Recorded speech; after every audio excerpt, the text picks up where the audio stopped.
Welcome to World Gone Weird, discussing what the heck is going on in the world today. All right, here we go again. Another week, another batch of crazy headlines. Makes you wonder if we're living in a simulation sometimes.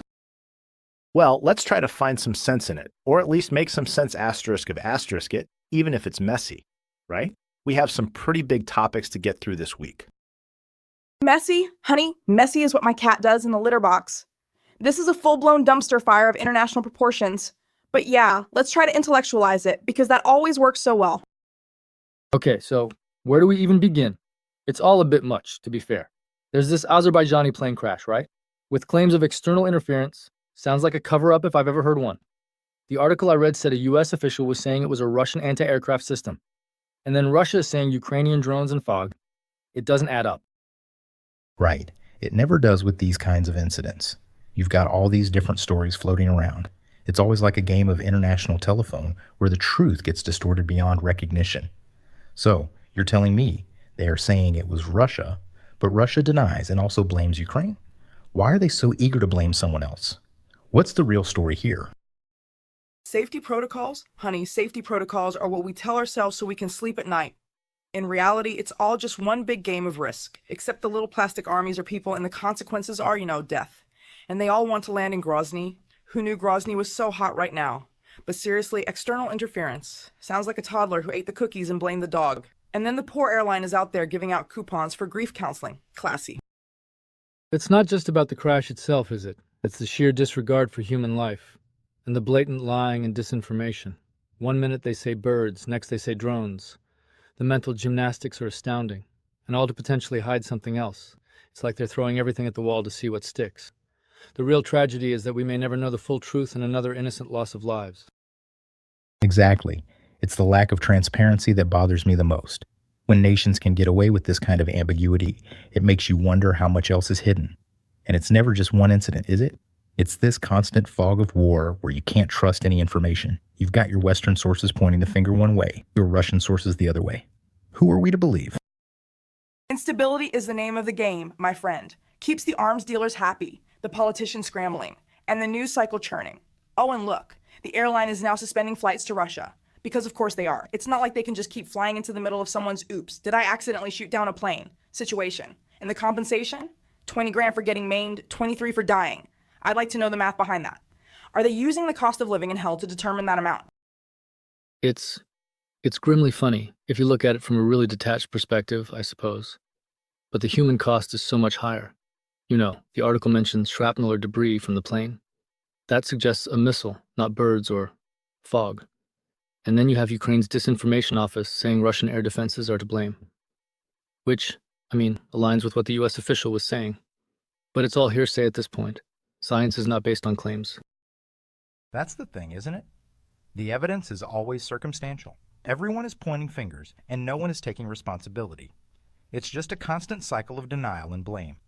And the fact that Russia's media is pushing the fog and bird story, while the Ukrainian side is calling it a Russian cover-up, you almost have to laugh at the audacity of it all. Impartial investigations? That's a good one. Like anyone is actually impartial in this global soap opera. The only impartiality you're going to find is the deadpan look of a mortician. But look, let's move on from that smoking crater of a plane, shall we? We've got more joyful news to delve into, like the death of India's former Prime Minister Manmohan Singh. Right, Manmohan Singh, a key figure in India's economic reforms. It's an interesting contrast.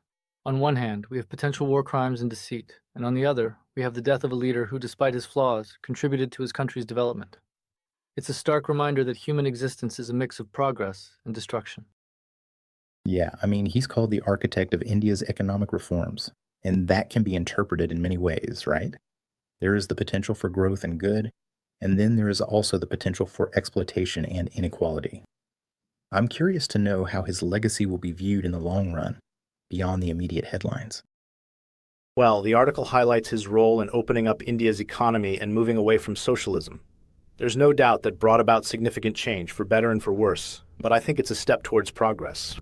He also implemented a Right to Information Act which promotes transparency and accountability, and that's undeniably important. He was a complex figure, and it's sad to see him go. We've lost a lot of good and bad this past few years. It's like a wave is crashing over us all, and we are caught in the undercurrent. I don't think anyone is trying to canonize him, but he did contribute to India's economic transformation, undeniable that is. And the article highlights his work on ending India's nuclear isolation, which is a significant step for any nation. But then you have the flip side with allegations of corruption. It just goes to show that human beings are contradictory, and we don't see anyone for the full picture. Exactly, it's always a mixed bag. No one is a saint. He did have his accomplishments, but then there were the scandals and corruption allegations, and the fact that his party got crushed in the 2014 election. It's a good reminder that even the most successful leaders can fall from grace, and that the people do have power, even if it takes a few years. Oh, please, peace processes. Those are just fancy ways of saying, we'll stop throwing rocks at each other for a bit until we find some new rocks. And what's that? Brokering a deal to open a pass to Tibet. Sounds like someone trying to buy brownie points. Don't get me wrong. I'm not saying he was asterisk bad asterisk, just that history is written by the winners and all the things he did might not be as great as they sound. But hey, at least we have something more to talk about than a down plane. On to the next chaotic headline, I suppose. Well, the headlines aren't exactly getting lighter. Biden is directing the Pentagon to continue its surge of weapons deliveries to Ukraine after Russia's Christmas attack, which is like the polar opposite of what you would expect on Christmas Day. Right, so instead of peace on earth, it's more weapons to fuel the conflict. Biden says the Ukrainians deserve peace and safety. Yet, he's sending more weapons. It's always a counterintuitive move, isn't it? How does more weapons lead to less conflict? It's a very grim reality. And the fact that Russia launched over 70 missiles and 100 drones on Christmas Day, targeting energy infrastructure, is a blatant act of aggression. It's almost like they went out of their way to be as heartless as possible. I'm sure there's a strategy behind it, some sort of logic, but is there anything truly logical about these actions? It feels like they just are being cruel. It is cruel. It's a deliberate attack on civilians. You'd think targeting energy plants during the winter would be considered a war crime, wouldn't you? But I don't see much being done about it, except sending more weapons, which just escalates the cycle of violence. It seems like all we're doing is making it worse. It's a reactive response instead of proactive, and it's exhausting. Well, the article also points out that Ukraine shot down more than 50 missiles and a significant number of drones. That suggests their defense is improving, although it's clear it's not enough. It highlights the fact that Russia's attacks are causing significant damage, prompting emergency blackouts. That is a form of terrorism in itself, and it's affecting people's daily lives. We need to see more pressure and solutions, not just sending more guns. Exactly. And Trump's pick for Ukraine peace envoy criticizing the attack is something that should be a time of peace. It's like, are we really surprised that a war is going on?